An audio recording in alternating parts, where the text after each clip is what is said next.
এই সপ্তাহখানেক ধরে যে পরিমাণে বৃষ্টি শুরু হয়েছে, না তো সকালে বেরোনো যায় না বিকেলে বেরোনো যায়। সকালে মানুষ বাজার দোকান করতেও যায় মাথায় ছাতা নিয়ে, তা আজকে ভগবান আছে সকাল থেকে একটু বৃষ্টি হয়নি। দেখো রাস্তা কিরকম শুকনো।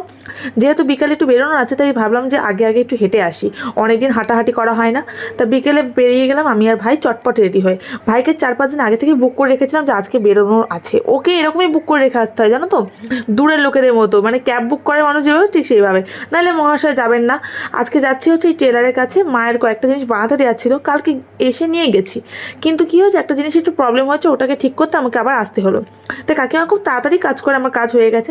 তা ফেরার পথে ভাইকে বলে রেখেছিলাম যে ফুচকা খাবো বাজার থেকে, আর গেট পড়ে গেছে এই জন্য যাওয়াও যাবে না, রেল গেটটা ক্রস করতে হবে। আর আজকে আমাদের হাটবার, শনিবার তো হাটবার থাকে ঠাকুরনগরে। ফুচকাটা খেয়ে তারপর যাবো, আর ফুচকা খেতে গিয়ে আমাদের লেট হয়ে গেছে, রেল গেটটা না উঠছেই না। আর রেল গেট ক্রস করলে এটাই হয় ঝামেলা, তোমাদের দেখাচ্ছি। দেখো শনিবার কীরকম ভিড় বাজারে, আর ওই যে সামনে ট্রেন যাচ্ছে, এই জন্য দেখো সামনেটা কীরকম ভিড় হয়ে গেছে। আর কেমন লাগলো আজকে শর্টসটা অবশ্যই জানিও। ভিডিওটা ভালো লাগলে লাইক করে পাশে দেখো, আর চ্যানেলটাকে সাবস্ক্রাইব করে সবাই বঙ্গরানাকে ভালোবেসো। চলো।